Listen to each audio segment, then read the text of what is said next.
one wrecked vehicle, one unscripted moment after the race, and a number that made NASCAR boardrooms go quiet. 5.8 million views. Not generated by a championship showdown. Not from the final lap of a Cup Series season. From a content creator's first ever appearance at Daytona, who crossed the line in 30th place and somehow walked away with more eyeballs than the guy who actually won. This isn't a viral moment story. This is what came after. When a sport with decades of rigid tradition started quietly dismantling its own internal rules because one outsider showed up and refused to be ignored. Elton Sawyer, the man who oversees NASCAR's entire competition structure, had been watching closely. And what Garrett Mitchell, better known online as Cletus McFarland, triggered, is now actively reshaping how the sport identifies talent, designs its broadcasts, and confronts its own uncertain future. To fully appreciate the size of what happened, you have to understand where this man came from. No racing dynasty in the family tree. No expensive karting program at age 8. No junior development pipeline funded by corporate sponsors chasing a teenage prodigy. Garrett Mitchell was raised in Bradenton, Florida, a kid who loved engines, loved speed, and had zero conventional path into the industry. What he had was a camera and the nerve to walk up to a stranger. That stranger was Kyle Loftus, who ran a racing YouTube channel called 1320 Video. At the time, the only operation like it in the area. Garrett had filmed some footage from a local street race and simply showed up. His pitch was as unglamorous as it gets. "I'm just in high school. Can I help with your social media?" Kyle said yes. That one conversation became the entire foundation. Garrett Mitchell built the Cletus McFarland brand from zero. No shortcuts, no inheritance, no industry connections. Into a channel with over 4 million subscribers. A bigger combined platform than most active NASCAR Cup Series drivers could claim across every account they owned. Built entirely on authenticity, consistency, and content that spoke directly to people who love cars the same way he does. The jump from making videos to actually competing didn't happen through any conventional route, and nobody handed him a seat. Cletus worked his way into the ARCA Menard Series, one of NASCAR's recognized development pathways, and made his debut at Daytona International Speedway in 2020. When NASCAR approved an in-car camera mount for the event, it looked like a minor administrative detail. It turned out to be anything but. Rain wiped out qualifying, pushing him back to a 23rd starting spot. His only stated ambition was to complete the race. Daytona had different plans. By lap 12, a multi-car incident triggered by Amber Balcaen swept him up. He hit the barrier, continued on a damaged machine, and then got collected again when Balcaen's car spun directly into his line. The afternoon ended with a 30th place result and a heavily damaged car. On the results sheet, completely forgettable. In reality, one of the most significant debuts the series had seen in years. The post-race interview Cletus gave, beside that damaged car, moved across the internet faster than any official race recap. He wasn't polished or media trained. He was genuinely, visibly overwhelmed, and it read as completely real to everyone watching. He called it the best day of his life. He described racing at Daytona as feeling like ripping like a bald eagle. A phrase that had no logical reason to stick in anyone's memory, but somehow did anyway. Behind the moment, the numbers told NASCAR everything it needed to know. During the race itself, 40,000 people were watching his in-car feed simultaneously. Post-race highlights accumulated 5.8 million views. And in a single 24-hour window, NASCAR's own YouTube channel added 30,000 new subscribers. Growth that would normally require an entire race weekend to achieve. Simply being a channel.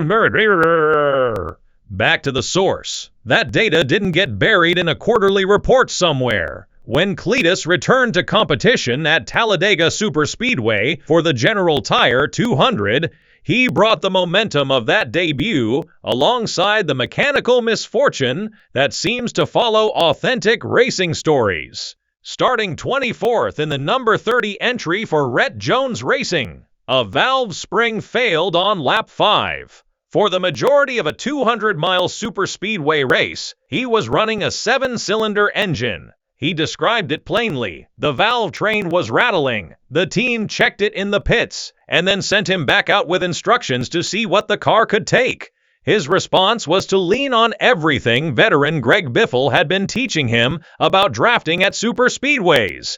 Stay connected to the lead group, conserve, and let the track create its own chaos. Late in the race, a major wreck unfolded directly ahead. He steered left, threaded through the carnage, and came out the other side in 10th position. A legitimate top 10 finish, running compromised machinery, second career start, one of the most demanding circuits in the sport. The live audience watching through his in-car camera on NASCAR's YouTube page, not the television broadcast, peaked somewhere between 60,000 and 100,000 concurrent viewers. The vast majority had never watched a single ARCA race before that day. They were there because of him. Full stop.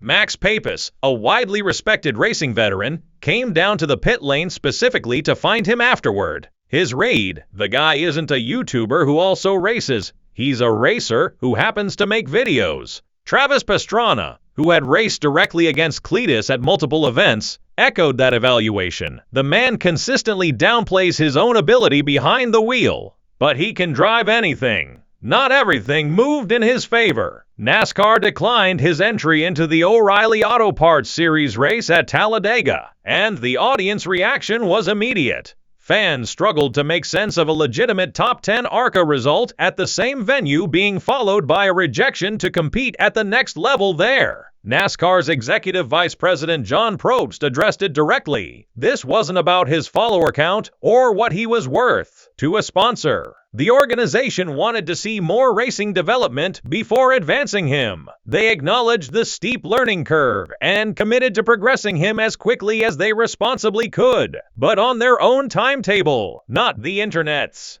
Cleetus accepted the decision without making noise.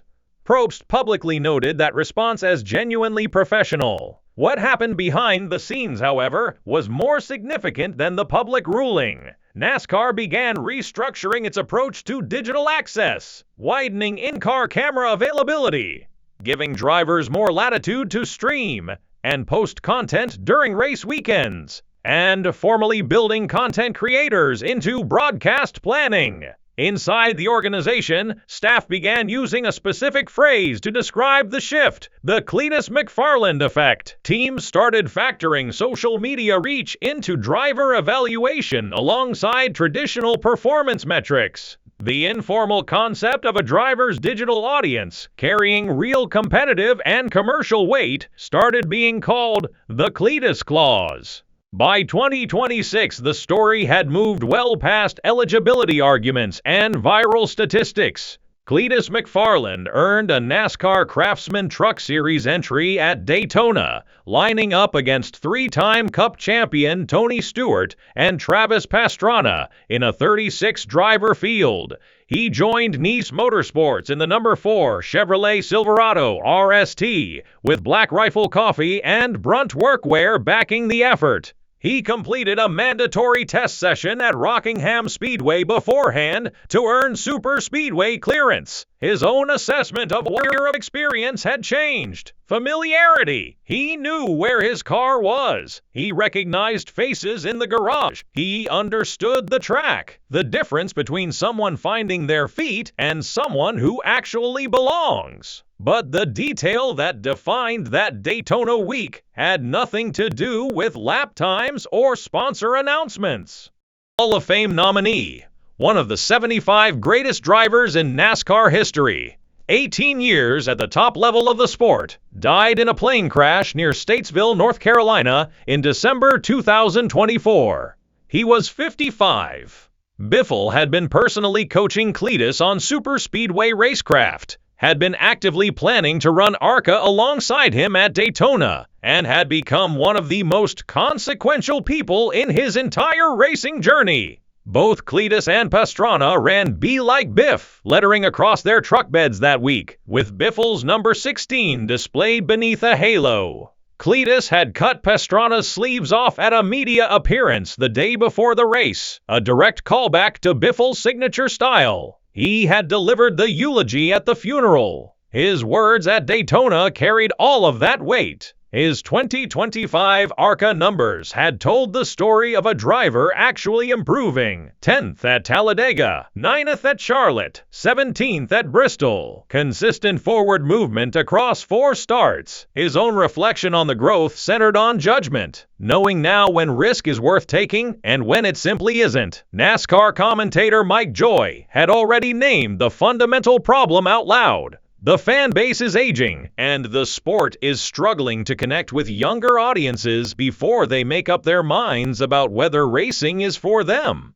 Cletus McFarland didn't solve that problem through a marketing budget or a demographic strategy. He solved it by being completely himself, unguarded, passionate, and genuinely capable behind the wheel, in front of an audience that had never given NASCAR a second thought before he appeared in it. Jake Paul proved a content creator could be taken seriously inside a professional combat sport. Mr. Beast proved that digital audiences convert into real economic power. And Garrett Mitchell, the teenager who once asked a stranger if he could help manage their social media, is now proving that the same transformation is underway in stock car racing. The sport's internal structure is already responding. A gate that was historically shut to anyone who arrived from outside the traditional pathway is now open. The only question left is who steps through it next. Like, comment, subscribe, and share. The sport is changing and you don't want to miss what comes next.